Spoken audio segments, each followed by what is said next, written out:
మా ఛానల్. ఈరోజు నేను చికెన్ గ్రేవీ చేయబోతున్నాను. ఎలా చేయాలో చూపిస్తానండి. ఒక 3 స్పూన్లంత ఆయిల్ వేసుకుందాం.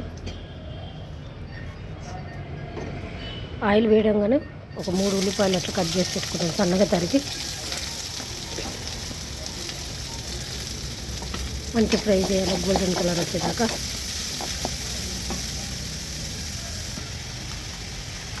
ఒక స్పూన్ అల్లం పేస్ట్ వేసుకుందాం. మంచి పచ్చివాసన పోవాలి. బాగా ఫ్రై చేయాలి.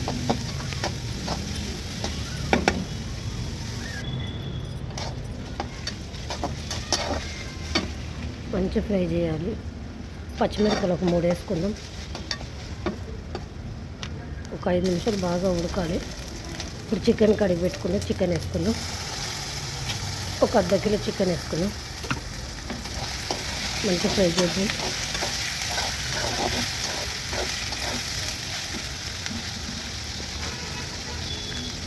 ఉప్పు సరిపడా ఉప్పు వేసుకున్నాం. రాళ్ళు ఉప్పు వేసుకుంటున్నాను. సన్న ఉప్పు వాడను, రాళ్ళు ఉప్పు వాడతాం.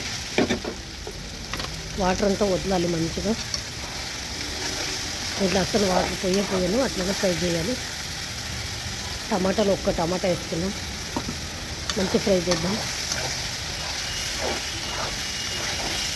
మంచి దగ్గరికి అయ్యేటట్టు ఫ్రై చేద్దాం. మూత పెడతాం ఒక 10 నిమిషాలు.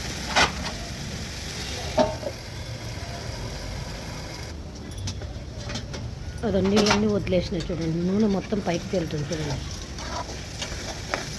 అట్లా అవ్వాలి మంచిగా. మంచి కలపాలి.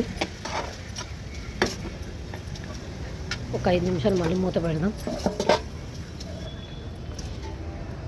నూనె అంతా పైకి తేలింది చూడండి. ఇట్లా తేలాలి మంచిగా. మంచి గ్రేవీ అయితే చాలా బాగుంటుంది. మంచి ఫ్రై చేద్దాం. ఇప్పుడు ఉప్పు కారం వేద్దాము. అయిపోయింది 30 వంతు ఉప్పు కారం. పసుపు వేసుకుందాం. సగం స్పూన్ పసుపు. కారం వేసుకుందాం. ఇప్పుడు ఒక 2 స్పూన్లంత కారం వేసుకుందాం. ధనియాల పొడి 1 స్పూన్ వేసుకుందాం.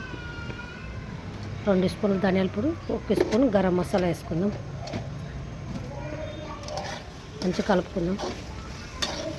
బాగా కలపాలి. వాటర్ అయితే అస్సలు పోయకూడదు. చాలా బాగుంటుంది గ్రేవీ. తినే కొద్దీ తినాలనిపిస్తుంది. పిల్లలకి ఇట్లే ఇష్టము.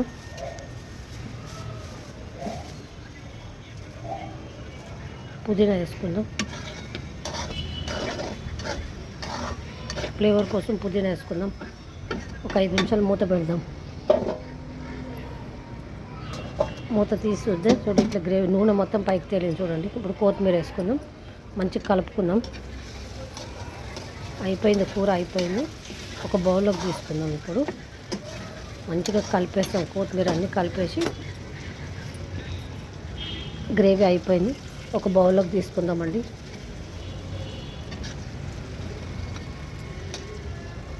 చపాతీలకి బ్యాచిలర్స్కి అయితే తొందర అయిపోతుంది. ఇది 20 నిమిషాలు అయిపోతుంది కూర. చికెన్ కర్రీ ఎలా ఉందో ట్రై చేసి కామెంట్ బాక్స్లో కామెంట్ చేసి లైక్ చేయండి. థ్యాంక్ యూ అండి.